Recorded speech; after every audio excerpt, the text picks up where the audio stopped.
Ayer recordaba, fuimos a una plaza con Scott, aquí de cosas de artesanía, y algo, Dios me llevó a mi pasado. Bueno, tengo 51 años, no lo parezco en realidad, pero está. Y en una parte decía algo de aquí se ve la lunita tucumana, algo así decía una cosita. Y recordé que cuando yo estaba en el colegio, había un grupo musical. El profesor de música tenía y nos hacía cantar esta canción de Ay, lunita tucumana, tamborcito. Y ayer dije, estoy en Tucumán. Realmente era de allá. Nunca pensé que iba a pisar algún día Tucumán. Estando en Chile, en Santiago, y que un día Dios me iba a hacer recordar que yo participaba de ese coro. Y después te formamos un grupo, me acuerdo, infantil, como de música andina. Y yo tocaba el bombo. Y me hice un bombo así como bien artesanal. Pero recordé eso ayer. No tiene nada que ver, es mi alegría nomás. A ustedes capaz que no les interesa nada, pero les cuento nomás lo que a mí me gustó, nada más, ¿no? Bueno, perdón. Quiero darle gracias a Dios porque realmente ya ha sido jornada hermosísima. Nos hemos sentido muy, pero muy a gusto. Y yo quiero seguir un poquito hablando y cerrar hoy día con los compromisos, como decíamos ayer sobre los compromisos de Cristo con su iglesia, el compromiso de la iglesia con Cristo. Y también hoy día queremos cerrar con el compromiso que tiene la iglesia con el mundo perdido. Porque no sé si tiene sentido mucho hablar que Cristo se compromete con nosotros y cerramos ahí. Eso sería como muy lindo, saber de que Cristo se compromete con nosotros, ¿cierto? Si cerráramos ahí diríamos genial, porque eso nos quita todo, ¿cómo se llama? Todo deber. Cuando ya Cristo se pone y nos dice, yo quiero también de ustedes una participación en esto, ya la cosa se pone un poquito más seria, porque es como, también Cristo quiere que su iglesia active. Y ya cuando llegamos al tercer punto la cosa se pone un poquito más seria. Todo es serio, pero va en profundidad cuando ahora la iglesia tiene que comprometerse con un mundo que le rodea y del cual éramos nosotros partícipes, ¿cierto? O sea, todos los que estamos acá, algún día estábamos sin Cristo. Por lo tanto, éramos en ese entonces del otro lado. Y alguien de la iglesia de Cristo, nos compartió el mensaje del Evangelio. Que se cumplió lo que la palabra dice, sí, pero Dios tuvo que mover a alguien, físico, tangible, un ser humano, redimido para hablar a nuestro corazón a través de su palabra. Entonces, como dijo muy bien mi hermano Eduardo, voy a hacer un pequeño, así como, para que todos más o menos entendamos, y de ahí vamos a orar. Ayer hablábamos en capítulo 16, en el versículo 18 en adelante, o antes de esos versículos, que Cristo había hecho una gran profecía, la profecía sobre su iglesia. Es el momento donde Cristo habla a sus discípulos. Los primeros capítulos del 1 al 15, dijimos ayer, Cristo mostró toda su poder, su deidad, milagros grandes, alimentación de miles, sanidades, cosas realmente que nadie podía ir en contra de eso. No se habían hecho tantos milagros como en el Antiguo Testamento, con Moisés, por ejemplo. Era impactante lo que estaba pasando en el ministerio de Cristo, pero capítulo 16 marca todavía no encuentro la palabra, pero hay una línea divisoria, donde Jesús se detiene ahora y va y habla sobre su iglesia, sobre lo que iba a ser su iglesia, y no lo dice, ¿se acuerdan? Dijimos anoche, en tierra de Jerusalén, sino lo que dice, lo hace en Cesarea de Filipo, un lugar donde había muchos gentiles. Y ayer también decíamos que la palabra gentil, usada mayormente por el apóstol Pablo y por Cristo, en Mateo 28, cuando habla de naciones, está hablando de grupos étnicos, está hablando de etnes. Y Pablo usa constantemente esta palabra para abrir los ojos a la iglesia de que el mensaje debe llegar a todo el mundo. y todo el mundo está compuesto por grupos étnicos. Jesús lo hace ahí para que la iglesia no se fuera una iglesia etnocéntrica, es decir, que no fuera una iglesia judía, sino una iglesia que pudiera ser amplia. Y ahí, en esa amplitud, tenemos que decir que entramos los chilenos, entramos los argentinos, entramos los norteamericanos y los ingleses. La iglesia realmente es amplia. Cristo se comprometió en el versículo 18 y 19 en 3 cosas. Se comprometió que su iglesia, la iglesia que él estaba prediciendo, en esta profecía, él la iba a edificar. La segunda cosa que dijimos, que él iba a ser una iglesia victoriosa, que nadie podía ir en contra de ella, y a donde ella fuera en contra de alguien, ese alguien iba a caer.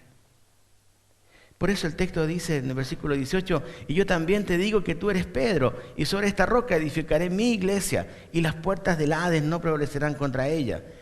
Y luego la tercera cosa, dijimos que la iglesia se le había dado un mensaje, que la iglesia en sí no tiene un mensaje, no tenemos un mensaje propio, y eso es bueno, porque Cristo se preocupó de darnos el mensaje.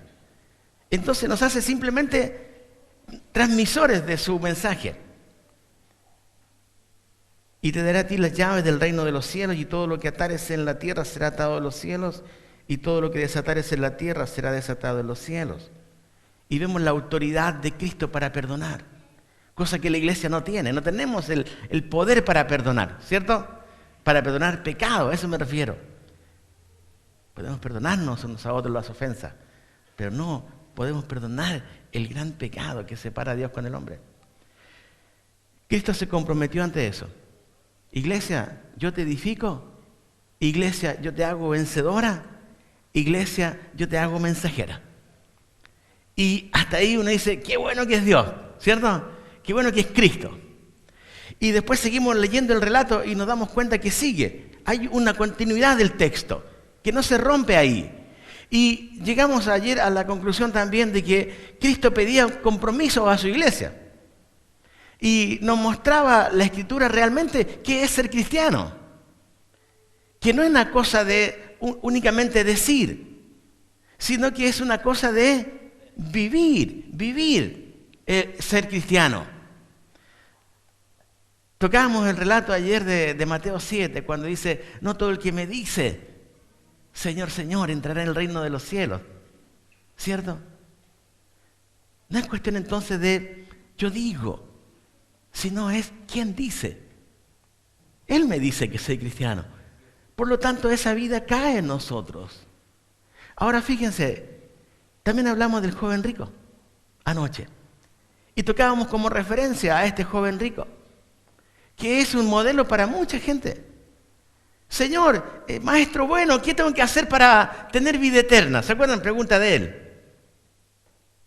Y Jesús le responde, bueno, guarda los mandamientos. Y el hombre contento dice, pero yo los guardo todo desde mi juventud. Bien, dice Jesús. Ahora, anda, vende lo que tienes y dalo. Ahí ya la cosa se puso un poco más seria. Porque era como, yo quiero creer en ti, pero no tanto tampoco. O sea, no me comprometas tanto. Sí, el compromiso era, anda, vende y dalo. Y el hombre dice que, la Escritura dice que el hombre se va triste. Pero Jesús no fue tras él a rogarle, porque él ya había hecho un compromiso con su iglesia. Él esperaba ahora que la gente respondiera a su mensaje. Por lo tanto, Jesús no va a rogar a la gente. Es la gente la que tiene que rogar a Cristo. Hemos cambiado el mensaje. Nosotros pensamos que Cristo tiene que rogar a nosotros. Y es al revés. Pablo dice a su gente, yo les ruego, ¿cierto? Y él lo hace con un corazón humano muy lleno del Espíritu Santo a la gente. Les ruego. Cristo se comprometió y pidió a su iglesia compromisos. Veíamos ayer que este compromiso incluye el padecimiento, cosa que no nos gusta a nosotros. Que este compromiso también a veces nos lleva a una falsa seguridad. Veíamos también ayer que a veces este compromiso puede ser entorpecido por tropiezos que ponemos a la obra del Señor. También veíamos anoche que Cristo quería que su iglesia no se autocomplaciera, sino que complaciera a Él. Que Él se viera agradado, no tanto a nosotros mismos. Voy a volver un poquito después a ese pasaje. Él le dice a la iglesia que tiene que tener amor y compasión por el perdido, y la contraparte es la indiferencia. Jesús también pide a su iglesia y le dice a su iglesia: yo vengo, y vengo para pedir cuentas. Y decíamos anoche que terminando con ese pasaje, decíamos, Cristo en su compromiso viene a pedir cuentas a cada uno en particular. Y eso era como, para mí es lo más serio del compromiso, ¿eh? Porque Cristo viene y anhelamos que venga, pero en ese anhelo que Él venga, también va a pedir cuentas. Y decíamos ayer que hemos dejado el juicio únicamente para el inconverso, olvidando que la iglesia también necesita ser probada por fuego y sus obras van a ser probadas por fuego, dice el apóstol Pablo. Unas se van a quemar, otras van a perdurar. Dios nos permita que las que perduren sean las más que las que no perduren. Amén. Ahora, en este compromiso que Cristo pidió, Él dice en Mateo 16, 24, entonces Jesús dijo a sus discípulos: si alguno quiere venir en pos de mí, niéguese a sí mismo y tome su cruz y sígame. Y ayer veíamos que pareciera que este es como algo que Jesús deja a la voluntad, al querer del hombre. Y dice literalmente en la Biblia: si alguno quiere venir en pos de mí. Es decir, Jesús no está obligando a la gente a seguirle. Pero si la gente dice: no, yo quiero ir en pos de ti, entonces, hay un dicho que me encanta en Argentina, ¿lo puedo decir, pastor? ¿Cómo es el dicho este? Agárrate, Catalina. ¿Cómo es la cosa? Agárrate, Catalina. Me encanta este dicho aquí en Argentina, porque me da la impresión que te subiste al caballo y ahora, aunque la cosa va, tienes que mantenerte con todo arriba del caballo. Si no, la caída puede ser fuerte. Y no hemos caído un par de veces, pero arriba la Catalina de vuelta, ¿cierto? Vámonos. Es así. El que me sigue, el que va en pos de mí. 3 marcados compromisos de Cristo a su iglesia. Niégate, toma la cruz y sígueme. Y esto, queridos, es muy serio. No podemos jugar a ser cristianos de domingo, o de lunes o de sábado. O somos o no somos. ¿Es todo o es nada? Este es el compromiso con Jesús. ¿Por qué la iglesia en tiempos antiguos se extendió por gente que llegó a este punto? No a un bla bla de cristianismo, sino a una vida de cristiano, con lucha, con padecimiento, con muchas cosas en contra, como decíamos anoche, hasta muerte. Cristo se comprometió hasta la muerte. Él exige a sus seguidores compromiso hasta... ahí está la cosa. Y mi muerte quizás no va a ser física. Aquí no dice el texto el que niégate a algunas cosas. Niégate a internet, o niégate a leer, o niégate a jugar un partido de fútbol. No es eso. Es negarse a uno mismo. Y cuando uno se conoce a sí mismo, sabe de qué tiene que sacar de su corazón que a Jesús no le gusta. Y ya no es una cosa sencilla. Porque vamos a darnos cuenta que el Espíritu Santo va trabajando en nosotros. Si no me niego a mí mismo, estoy negando a Cristo. Es simple la ecuación. Es simple la ecuación. Si me niego a mí mismo, entonces muestro a Cristo. Cantábamos recién. Queremos dar a conocer a Cristo. ¿Cómo se hace? Tengo que negarme. Tengo que negarme. Muchas gracias, hermano. Creo que así concluíamos un poquito anoche. Cristo edificando su iglesia, Cristo haciéndola vencedora, Cristo haciéndola mensajera y también Cristo diciéndole a su iglesia, si ustedes van en pos de mí o a sus discípulos, entonces, niégate, toma la cruz y sígueme. Al joven rico le dijo, anda, vende y dalo. Y probablemente hoy día Dios te quiere decir exactamente lo mismo a ti y a mí. Quizás hoy día tienes que vender algo de tu corazón. Quizás hoy día hay algo que hay que vender. Y Jesús quiere comprarlo.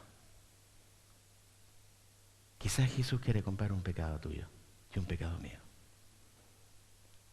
Para darme la libertad de no huir como el joven rico, sino postrarme a los pies de Jesús. Vamos a sentar a la tercera parte y última, ¿sí? Oremos al Señor. Padre, gracias por tu palabra. No queremos palabra de hombre, Señor. Por eso yo siempre y últimamente te pido, obra tú y habla tú a través de tu Espíritu Santo, Señor. Que tú te glorifiques y te exaltes. Gracias porque no es palabra nuestra y yo me gozo en eso, Señor, porque eso llevaría gloria a nosotros. Es palabra tuya y por eso queremos honrarla y queremos, Señor, verla con simpleza para que podamos aprender de ella, Señor. Guárdanos y bendícenos, te ruego en esta hora. En Jesús, amén. Quisiera ir a la última parte, el compromiso de la iglesia hacia un mundo perdido. Cristo se compromete con su iglesia, la iglesia se compromete con Cristo, todavía la cosa es así, entendemos, ¿verdad? Es vertical todavía, ¿sí? Cristo, su iglesia, la iglesia y Cristo. Pero ahora la cosa es, se entiende a lo horizontal. Cristo a la iglesia a Cristo, y ahora como Cristo físicamente no está en la tierra, ¿quién está? Está el Espíritu Santo en su iglesia. Entonces la iglesia es la que tiene este lindo privilegio de compartir el Evangelio de Jesús, ¿sí? Bueno, vayamos allá. Capítulo 17. Yo les decía a ustedes ayer que año 1200 al año 1400 fue cuando la Biblia se dividió en capítulos y versículos, pero que antiguamente era un todo. Este libro de Mateo era un todo. Entonces, yo quiero que ayudarle que cada vez ustedes vean que todo tiene una continuidad. Que no se corta el capítulo 17 y empieza otra cosa. ¿Entienden? Sino que hay un hilo conductor siempre. Ahora miren, capítulo 16, ¿cómo empieza? Es interesante el capítulo 17, ¿cómo empieza? Dice la Escritura allí, 6 días después. ¿Después de qué? ¿Cierto? Esa es la pregunta. ¿Después de qué? 6 días, ¿después de qué? ¿Y saben después de qué? Después de que Jesús le dijo a sus discípulos estas 3 cositas de niégate, toma tu cruz y sígueme. Por eso que no está disociado el texto. Jesús los puso como en reposo, o sea, como tranqui, ya, le dijo lo que tenía que decir y esperó 6 días.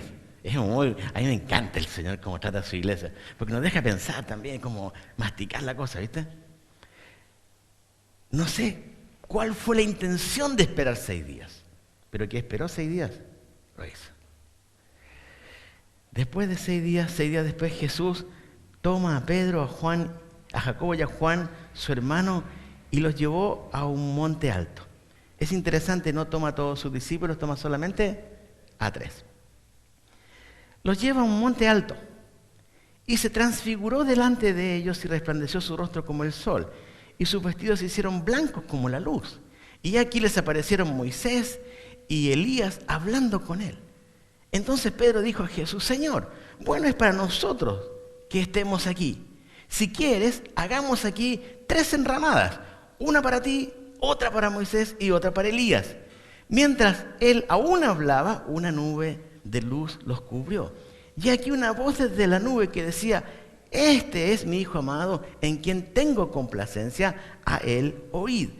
Al oír esto, los discípulos se postraron sobre sus rostros y tuvieron gran temor. Entonces Jesús se acercó y los tocó y dijo: Levantaos y no temáis. Y alzando ellos los ojos, a nadie vieron sino a Jesús solo. Esto pasó 6 días después de que Cristo había dicho a su iglesia o a sus discípulos lo que ya compartimos antes, y terminando con que Él va a pagar a cada uno conforme a sus obras. Versículo 17, solamente unas cositas que quiero tocar de ahí, no puedo ver todo. Jesús dice que los lleva a un monte alto, ¿cierto? Pregunta que me hice fue: ¿para qué se lo lleva a un monte alto? Dice, y se transfiguró delante de ellos, ¿cierto? Yo pensé, ¿para qué en un monte alto? ¿Por qué no lo lleva aparte a un lugar y ahí nomás se transfigura? ¿Entiendes lo que quiero decir? O sea, si se quería transfigurar, ¿para qué irse arriba a un cerro? O sea, chicos, vamos, acompáñenme, vamos a subir un monte. Vamos. No sé qué conversaban en el camino, pero se ve que la cosa tuvieron que subir. Pregunta es, ¿por qué? Y vamos a ver después la respuesta, que esto todo tiene un sentido. Y dice que les hace subir a un monte. Y se transfigura, es decir, hay un cambio de apariencia, esta es la idea. Ellos ven algo que nunca antes habían visto en Jesús. Acuérdense que los discípulos, cuando encuentran a Jesús, ya lo encuentran adulto, ¿cierto? Entonces toda su vida fue ver a Jesús como un hombre común y corriente. Hasta ese momento la experiencia era ver un hombre común y corriente que hacía grandes cosas. La gente decía, ¿no es este un hombre? Y diría, sí. Ahora, cuando suben y cambia y su rostro se vuelve como el sol y sus vestidos se hacen blancos como la luz, y de repente vemos a 2 personas arriba, Moisés y Elías. Y uno se pone a pensar, ¿por qué aparece Moisés y Elías? ¿Por qué no aparece Gedeón? ¿Por qué no aparece el profeta Isaías, que es uno de los capos que habla sobre Cristo, ¿cierto? ¿Cómo? O Abraham, el padre de la fe. No importa. Pero se elige a Moisés y Elías. Y uno se pone a pensar, viendo la vida de ellos, ¿qué es lo que quería transmitir Jesús? Una vez más pensando en la iglesia, en la profecía de Mateo 16. No lo podemos desconectar de ahí. Hay cosas muy importantes ahí. Moisés, el hombre de la ley, ¿cierto? ¿Se acuerdan? El libertador del pueblo, el hombre que saca a Israel de la esclavitud por mano de Dios, de Egipto, ¿cierto? Saca a los hebreos. Un hombre que demostró un caminar con Dios, con luchas, con pecado, pero un hombre que estuvo ahí. no entró en tierra prometida. No se le permitió entrar en tierra prometida hasta este punto. Moisés sí entró a la tierra prometida. Y ahí está la señal. No entró en el tiempo que quería entrar. Dios, en su soberanía, le dijo a Moisés, ahora vas a estar en Tierra Santa. Y se lo lleva a este monte en un tiempo nunca pensado. Un hombre que había luchado para que su pueblo fuera libre. Y ustedes saben que tras eso viene el nacimiento del pueblo de Israel, el pueblo escogido por Dios. Elías, que tendría que ser Elías. ¿Por qué Elías, el profeta? Y hay muchas conclusiones que podrían dar los teólogos. Pero quiero ser sencillo en decir lo que yo pienso. Elías, Juan el Bautista es comparado con Elías. Es decir, alguien que iba a abrir camino al maestro. Pero una de las características más grandes para mí de Elías está en 1 de Reyes 17:1, cuando él dice, vive Jehová, Dios de Israel, en cuya presencia estoy. Y la declaración de Elías es muy grande, porque Elías dice, vive Jehová, Dios de Israel. Él no está diciendo viva, no es una aclamación de júbilo, es la certeza de que su Dios estaba vivo. Vive Jehová. No dice viva Jehová. ¿Entendemos la diferencia? Vive Jehová. Y Elías, cuando dice esto, ¿delante de quién estaba? Estaba delante del rey Acab. Y el rey Acab, debiendo haber sido un hombre que también debía haber tenido a Jehová, Dios de los ejércitos, como un Dios vivo, para Acab, Dios estaba muerto. Vive Jehová, Dios de los ejércitos, en cuya presencia estoy. ¿Saben? No hay mayor grado de intimidad con Dios que poder decir en cuya presencia estoy. Esto es absoluta comunión con Dios. Cuando decimos estamos en tu presencia, suena como lindo porque es como congregación. Pero cuando vamos a la soledad, decir estoy en tu presencia significaría creer a Dios en todo lo que ha dicho, ¿cierto? Por lo tanto, si creemos a todo lo que Él ha dicho, entonces somos más que vencedores en Cristo. Fíjense, el texto corre por sí solo. Jesús está ahí con un Moisés, libertador de Israel, y con un Elías que en su momento marca la historia del pueblo de Israel. ¿Se acuerdan de Baal, de los Baales? Las 12 piedras de Israel que estaban ahí, cómo él repara todo el altar y caen muchas cosas grandes. El fin no era eso. El fin era que el pueblo de Israel volviera a la comunión con su Dios. 2 hombres que lucharon. Uno para libertar al pueblo de Israel y el otro para que el pueblo de Israel volviera a una comunión genuina con Dios. Algo quiere decirle Jesús a Pedro, a Juan y a Jacobo con esto. Seguimos viendo el texto, me encanta. Cuando pasa todo esto, se ve que Moisés y Elías hablan con Jesús. Y lo que me encanta de lo que dice el relato es que Pedro, el mismo Pedro de capítulo 16, que había dicho, tú eres el Cristo, el Hijo del Dios viviente, ¿cierto? Bien. Él dice lo siguiente. Entonces Pedro dijo a Jesús, Señor, bueno es para nosotros que estemos aquí. Si quieres, hagamos aquí 3 enramadas. Una para, ¿cómo es la cosa acá? Una para ti, otra para Moisés y otra para Elías.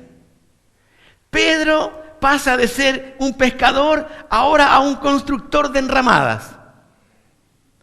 En su, no sé cómo quedó tan impactado que no yo qué hacer. No se postró a tierra, no levantó las manos, no dijo aleluya, nada, sino hagamos algo para que ustedes estén con cada uno en su casita. Perdón que sea tan simple en explicarlo, ¿sí? Pero la expresión antes de la enramada es la que quiero remarcar. Pedro dice lo siguiente a Jesús, Señor, bueno es para... Pedro, me encanta Pedro porque me identifico con Pedro. Bueno es para nosotros estar aquí, en la gloria, en el monte, contigo, en tu presencia, con los capos de Israel. Moisés, el tipo que escribió las leyes, qué cosa, dame un autógrafo, por favor. Elías, tú que enfrentaste a los Baales, qué bueno lo hiciste, Elías, cómo me gustaría tener tu garra, impactado. Bueno es para nosotros. El término en el original es, cuando él dice, bueno es que estemos aquí, es, bueno es que tabernaculemos aquí. ¿Se acuerdan de la fiesta de los tabernáculos en el antiguo pacto? Bueno, Pedro tiene eso en su cabeza, eso es lo que dice. Nuestra traducción es bueno que estemos aquí, pero en el original es bueno es que tabernaculemos aquí, que nos quedemos aquí.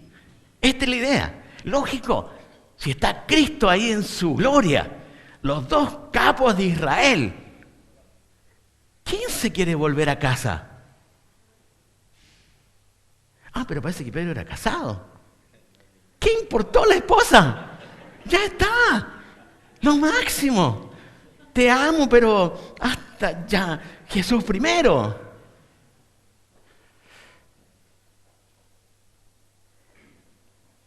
Es interesante que Jesús no le dice nada. ¿Viste? Uno esperaría de repente, bueno, gracias, Pedro, te pasaste, realmente, qué lindo tu corazón. Cristo no se da ni el tiempo de decirle nada.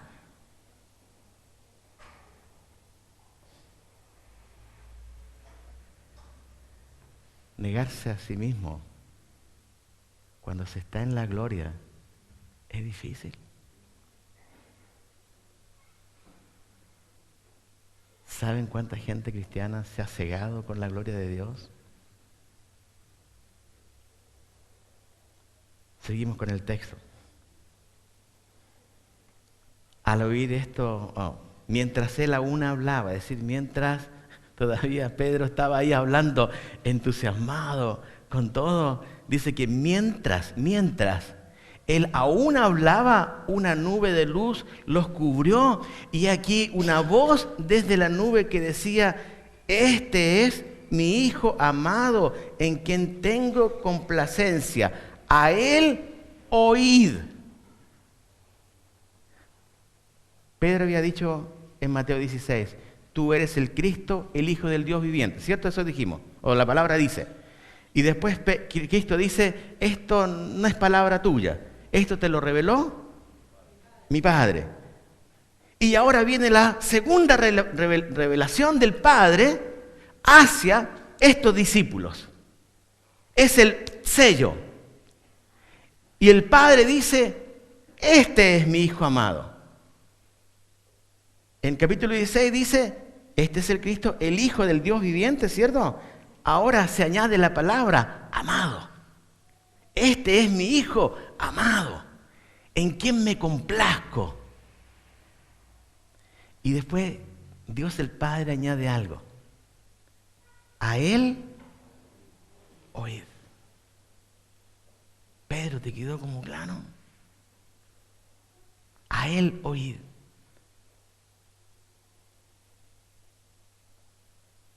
Al oír esto, sus discípulos se postraron sobre sus rostros y tuvieron gran temor. La voz de Dios fue impactante para ellos. Ser cubiertos por una nube de luz, escuchar la voz de Dios fue tan impactante que dice que tienen que postrarse sobre sus rostros y llegan a tener gran temor. Y ahí viene Jesús, recién. Se acerca a ellos, dice el texto, los toca y le dice, levántense y no teman. Se ve que el entusiasmo de levantar la enramada pasó como rapidito en Pedro. Ya Pedro olvidó las enramadas porque escuchando la voz ahí nomás, a la tierra. Y Jesús sabía que esto era impactante. Jesús reconocía que estar en su gloria, haber traído a dos a Moisés y a Elías para que judíos lo vieran, era muy impactante. Y sobre todo escuchar la voz de Dios. Alzando ellos los ojos, a nadie vieron sino a Jesús solo.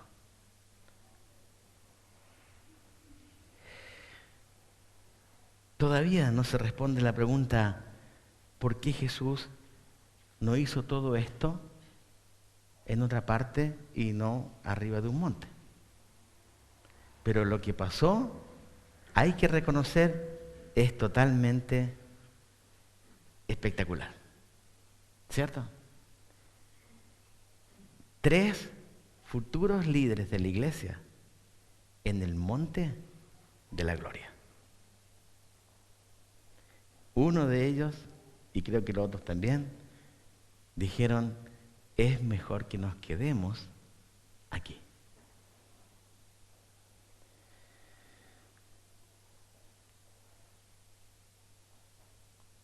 Quiero saltar al versículo 14, entre medio está lo de Elías, y haciendo un parangón con Juan el Bautista. Pero quiero ir al versículo 14 para que pueda concluir con el material.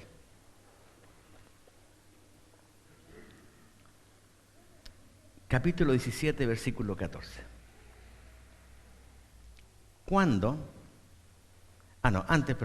Versículo 9. Cuando descendieron del monte, Jesús les mandó diciendo, no digáis a nadie la visión hasta que el Hijo del Hombre resucite de los muertos. Es decir, cuando descendieron del monte, ¿estamos? Estaban arriba y dice la Escritura, cuando descienden del monte, bien. Versículo número 14. Y cuando llegaron al gentío, vino a él un hombre que se arrodilló delante de él diciendo, Señor, ten misericordia de mí, que es lunático y padece muchísimo, porque muchas veces cae en el fuego y muchas en el agua. Y lo he traído a tus discípulos, pero no lo han podido sanar. Respondiendo Jesús, dijo, oh generación incrédula y perversa, ¿hasta cuándo he de estar con vosotros? ¿Hasta cuándo os he de soportar? Traédmelo acá. Y reprendió Jesús el demonio, el cual salió del muchacho, y éste quedó sano desde aquella hora. Viniendo entonces los discípulos a Jesús aparte, dijeron, ¿por qué nosotros no pudimos echarlo fuera? Jesús les dijo, por vuestra poca fe, porque de cierto os digo que si tuvierais fe como un grano de mostaza, diréis a este monte, pásate de aquí allá, y se pasará, y nada os será imposible. Pero este género no sale sino con oración y ayuno. Una vez más quiero rogarles que no pierdan de vista Mateo 16. cuando llegaron al gentío. Y la respuesta a la pregunta ¿por qué Jesús no se transfiguró en el monte, o sea, en el valle, sino que lo hace en el monte, está aquí, en el versículo 14. ¿Se acuerdan lo que había dicho Pedro cuando pasó arriba la cosa grande? Lo primero que dijo fue, bueno es para nosotros que estemos aquí. Y hermanos, esto me hace pensar en la iglesia que está en la gloria. Ahí, pegadita a Dios. Entonces, no nos queremos ir de un buen culto, de una buena alabanza, de una buena enseñanza. Estamos ahí, en la gloria, estamos tocando el cielo. La respuesta por qué Jesús hace esto en el monte está, versículo 14. Cuando llegaron, dice aquí, cuando llegaron al gentío. ¿El gentío estaba en el monte o estaba en el valle? Estaba en el valle, bien. Cuando llegaron al gentío, vino a él un hombre que se arrodilló delante de él, diciendo, Señor, ten misericordia de mi hijo que es lunático y padece muchísimo, porque muchas veces cae en el fuego y muchas en el agua, y lo he traído a tus discípulos, pero no lo han podido sanar. Tercer punto de este tiempo juntos, el compromiso de la iglesia hacia un mundo perdido. La iglesia quiere estar siempre en la gloria. Y no es así. La iglesia tiene que accionar no en la gloria. La iglesia tiene que actuar en el valle. Por eso Jesús no se transfigura en el valle, sino que lleva a ellos para que gusten la gloria, para que vean algo de la gloria. Y Pedro en su corazón dice, qué bueno, es lindo estar aquí entre nosotros y contigo, Jesús. Y Jesús no responde hasta cuando dice, vamos, abajo. Y lo lleva abajo. Y este hombre lunático, este papá, nos muestra la sociedad que vivimos. Nos muestra la desesperación, nos muestra la tristeza, nos muestra el desamparo, nos muestra casi la muerte de la gente. Y sabemos que para Jesús no era el problema de que era lunático o no era lunático, era el problema de un hombre que necesitaba urgentemente de él. Y mientras la iglesia quiere estar todavía en la gloria, en el valle la gente sigue muriendo sin Cristo. Y necesitamos entonces una iglesia cada vez que tenga un corazón en la gloria, pero su vida y su acción en el valle. Este hombre, llegan al gentío y Jesús ve la miseria, les tiene que mostrar de entrada la miseria humana. ¿Por qué no le mostró algo distinto? ¿Por qué no le mostró en el gentío a alguien que venía a recibirle con unos panes, con algo de agua, con algo para comer? No, le muestra la miseria humana. Y hermanos, estamos viviendo en un mundo donde cada vez el mundo se vuelve más miserable. Aún con todo lo que tiene, el corazón del hombre no ha cambiado y no va a cambiar.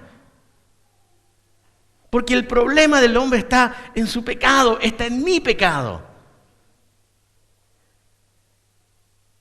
Y hay una declaración triste. Mira el testimonio del hombre hacia los discípulos de Cristo y que debe causarnos un poquito de molestia. ¿Viste el testimonio del hombre hacia los discípulos de Cristo? ¿Hacia los seguidores de Cristo? El testimonio del hombre es, lo he traído a tus discípulos, pero no han hecho nada. Qué triste, hermano. Qué triste imagen de hombres que caminaron con Jesús. Que el mundo diga, sí, pero no hicieron nada. La iglesia está para hacer mucho, hermanos. Está para pregonar el mensaje más grande que la historia del hombre conoce.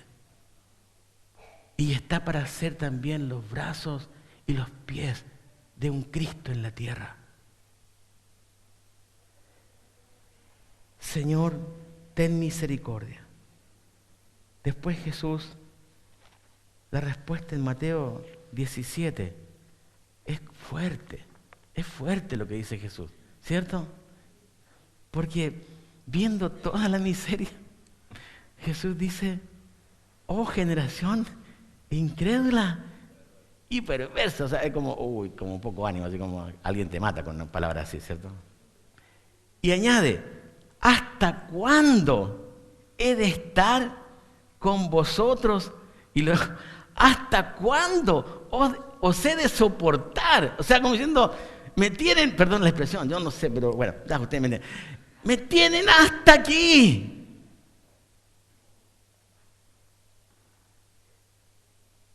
Vuelvo a Mateo 16. Discípulos, ¿entendieron lo que yo quiero de mi iglesia? No dije que yo edificaba, no dije que yo les hacía vencedores, no dije que yo tenía un mensaje para ustedes o para el mundo a través de ustedes. No les dije que hay compromiso de parte mía hacia ustedes.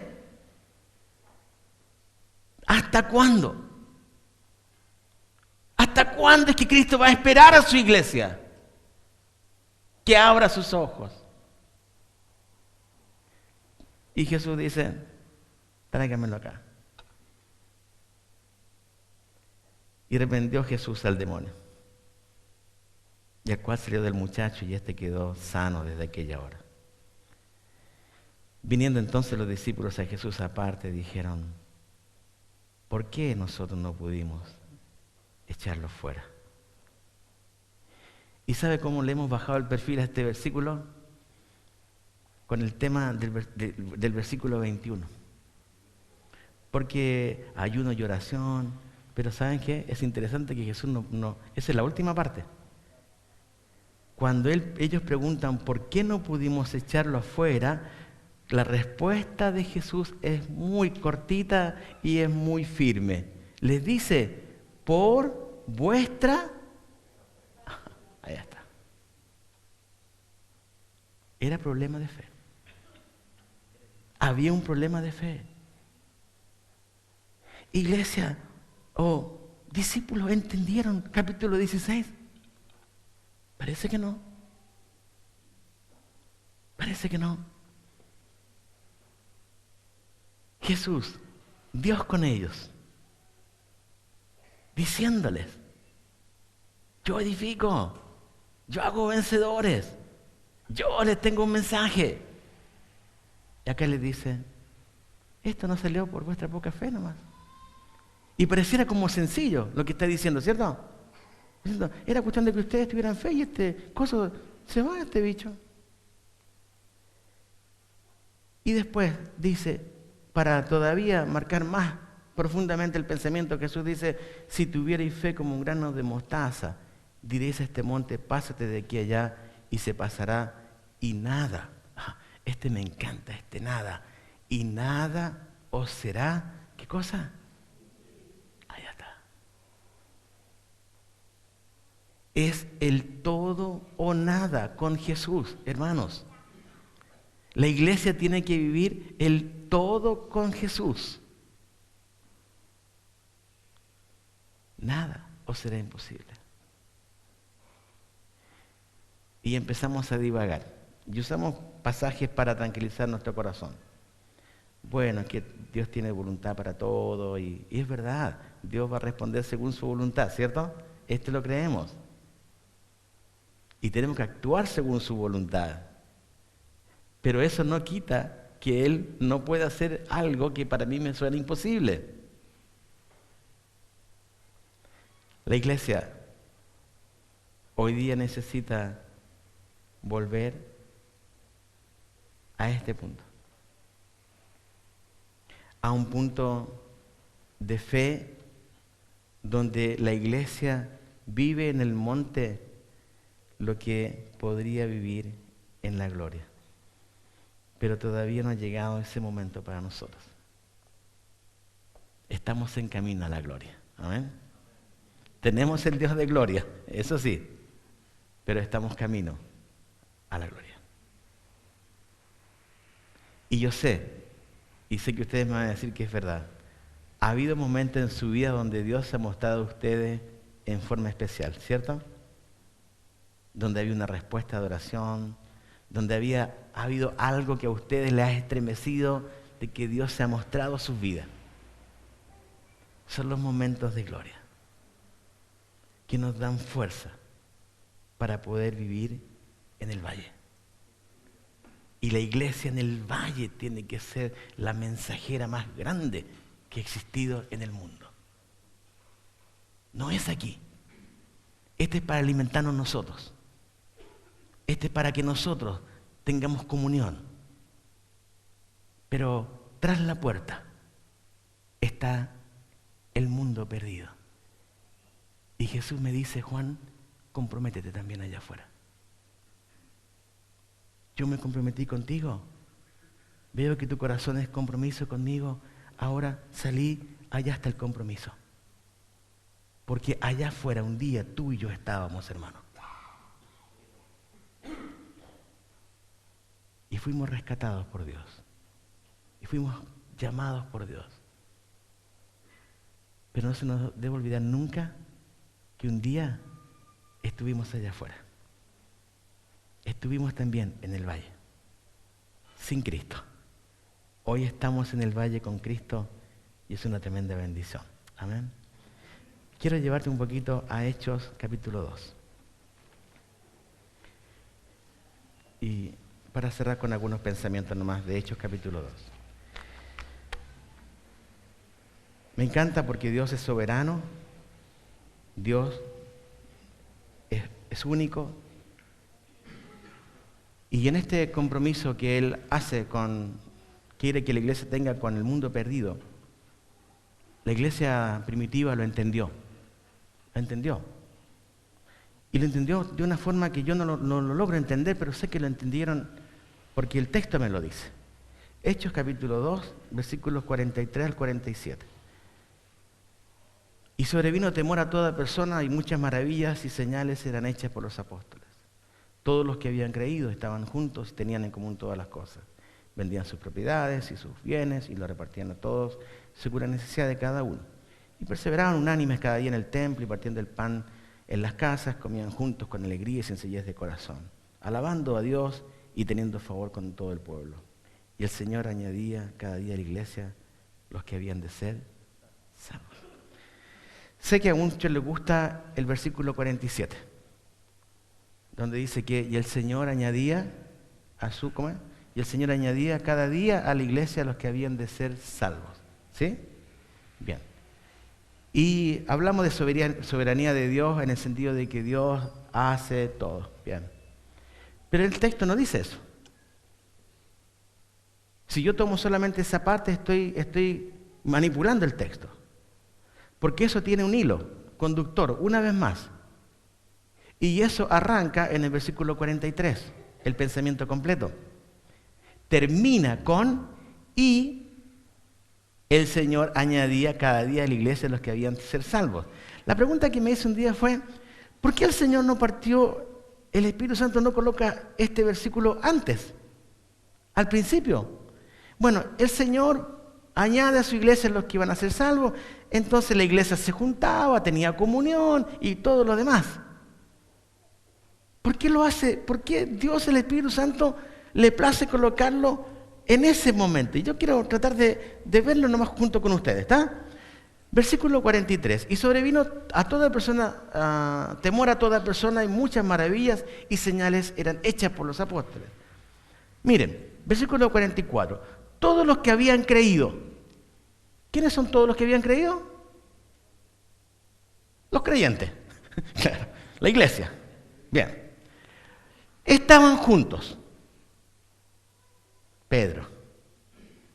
Es bueno que estemos juntos, ¿cierto? Bien. Estaban juntos y tenían en común todas las cosas.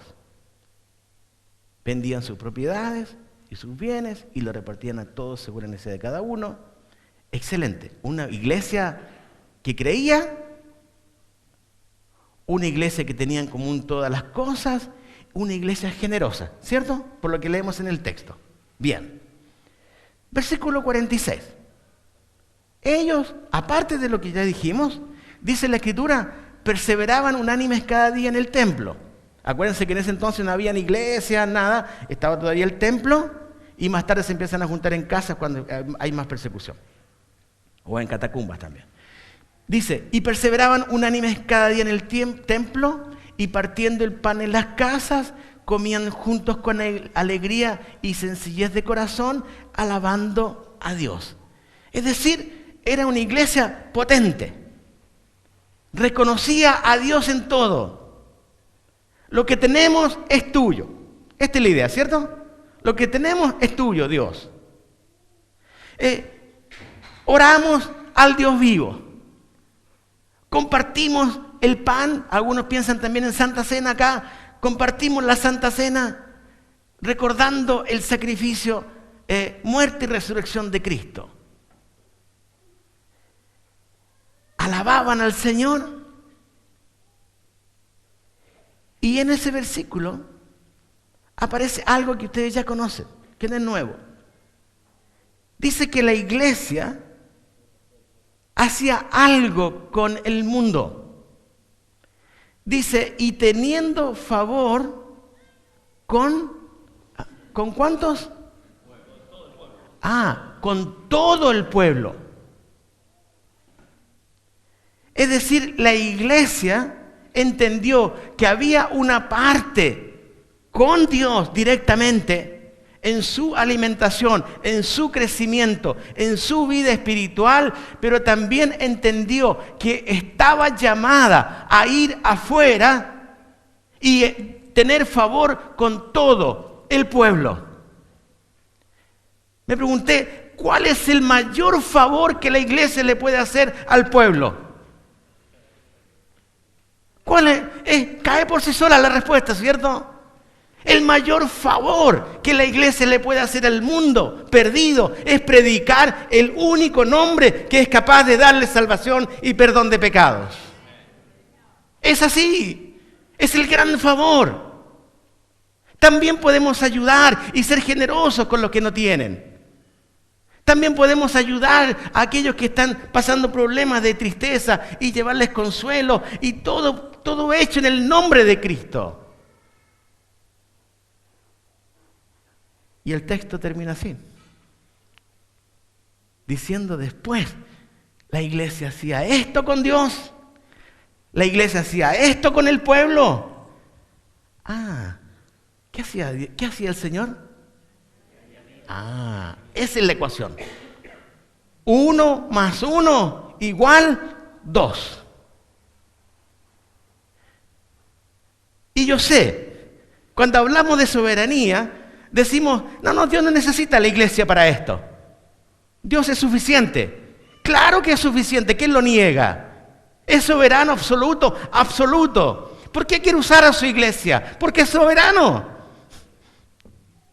Y quiere usarte a ti y a mí, pecadores redimidos, para que el mundo sepa quién es Cristo. No tengo necesidad de hablar de Dios. Dios ya sabe quiénes son. Qué vago, qué torpe pensamiento. Perdón mi palabra, hermanos. Pero es un pensamiento que es bajo ante los ojos de Dios. Dios está queriendo usar a su iglesia. Cristo quiere usar a su iglesia porque Mateo 16 lo dijo. Si Él no lo hubiese dicho, entonces yo me siento, me callo la boca y no digo nada más. Pero como Cristo dijo, hay una iglesia que es una iglesia que es vencedora, que tiene un mensaje que yo edifico, entonces yo debo creer a la palabra de Cristo. Y negarme, y tomar mi cruz, y seguirle, y tener favor con el pueblo, y predicar el evangelio. Un testimonio vivo de quién es Cristo en nosotros. Y Dios va a sacarnos de vicios, de hábitos, de cosas que sabemos no son correctas. Tenemos que ser como el joven rico. Anda, vende, dalo. Vende, hermano, lo que tienes que vender. No hablo de cosas físicas, entendemos, ¿verdad? Y el Señor añadía a la iglesia los que habían de ser salvos. Por eso es que no arranca este versículo diciendo, y el Señor añadía a la iglesia los que habían de ser, porque Él sabía quiénes eran. No dice el texto eso. El texto nos involucra. Cristo nos involucra en su obra redentora. Él hizo todo, todos de acuerdo con eso. El mensaje es donde Jesús me involucra a mí y te involucra a ti. Y somos llamados a pregonar el Evangelio. Acá y hasta lo último de la tierra. Algunos quedarán y otros tienen que irse. Porque el Espíritu Santo, tal cual en Antioquía, va a decir, apártenme a Pedro, a María, a José y a Esteban, y yo los quiero fuera de Tucumán. Qué lindo sería escuchar gente en África, gente en Asia, gente en India, viendo videos de gente cómo se convierte al Señor, porque el Señor añadía a la iglesia los que habían de ser salvos. Hermanos, no puede haber un compromiso sincero con el pueblo si yo no tengo un sincero compromiso con Jesús. Él hizo todo para que tú y yo hagamos nuestro todo. Yo estoy convencido por el libro de Colosenses que estamos completos en Él. No hay nada que nos falte, nada, absolutamente nada. Por lo tanto, Dios nos llama a dar no parte de nuestra vida, nos llama a dar un todo. Es todo o nada en Cristo. Ir en pos de Él. Dios está esperando una iglesia que se comprometa con Él. Nos llamó a ser gente, como veíamos ayer, una iglesia edificada, una iglesia vencedora, una iglesia mensajera, pero también una iglesia que se niega, una iglesia que toma su cruz, una iglesia que le sigue, una iglesia que prefiere el valle con todas sus luchas a estar disfrutando en la gloria todavía. Va a llegar ese día de la gloria. Mientras tanto, sirvamos a Cristo hoy, aquí, y donde Dios nos pone o nos va a poner. Que Dios se glorifique en nosotros. Que Cristo se glorifique en nosotros. Que tengamos una fe viva. Que el testimonio de la gente diga, no, lo traje a Él y oramos, Dios realmente está haciendo cosas lindas. ¿Qué sería lindo escuchar testimonio de la gente así? Dios, Cristo, ama a su iglesia. Él te ama mucho a ti, hermano y hermana. Por eso murió también, ¿cierto? Y en ese amor perfecto, esa muerte perfecta, nos llama a comprometernos. Y escucha bien, nuestro compromiso nunca va a ser mayor que el compromiso que Él hizo con nosotros. Que Dios te anime, te dé fuerza. Si tienes que vender algo, vendéselo al Señor. Y andate a casa sin una carga adentro. Al contrario, andate pero con todas las pilas del Señor.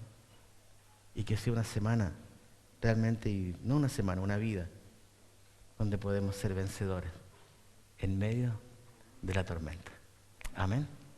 Oramos al Señor. Padre, yo te doy gracias por tu palabra. Señor, entendemos, no es palabra de hombre, yo te alabo, Señor. Señor, vemos en tu palabra gente que te amó, gente, Señor, que luchó. Pedro entendió en el tiempo y llegó a una negación tan alta que no quiso morir como su maestro, sino quiso morir boca abajo. Señor, vemos a hombres tuyos sirviéndote y mujeres también que entregaron su todo para ti. Señor, te necesitamos. Necesitamos, Señor, que nos des de nuevo, como pidió la iglesia primitiva, de nuevo para predicar tu palabra. Fuerza, Señor, para avanzar. Y sobre todo, Señor, permítenos que tu palabra realmente, Señor, sea viva y eficaz en nosotros. Señor, guárdanos de frases cliché o de cosas, Señor, y llévanos a tu palabra, Señor. Gracias por tu presencia. Oro, Señor, por cada uno. Señor, te pido si en nosotros hay algo que tenemos que entregarte y que ha sido tropiezo, Señor, a tu obra, te lo queremos entregar ahora, Señor, a ti. Señor, tú sabes lo que hay en nosotros. Por eso queremos ser una iglesia, Señor, limpia, una esposa resplandeciente, Señor, que entiende delante de quién está. El Dios vivo, santo, justo. Padre, gracias por tu amor, gracias por esta iglesia, bendice a Raúl, bendice a su equipo pastoral también, Señor, te ruego, bendice a la iglesia y, Señor, que tu nombre siga siendo glorificado a través de ellos, Señor, y que el pueblo tenga el favor de entender quién eres tú, Señor. Gracias por tu misericordia. En Jesús, amén. Gracias, hermano.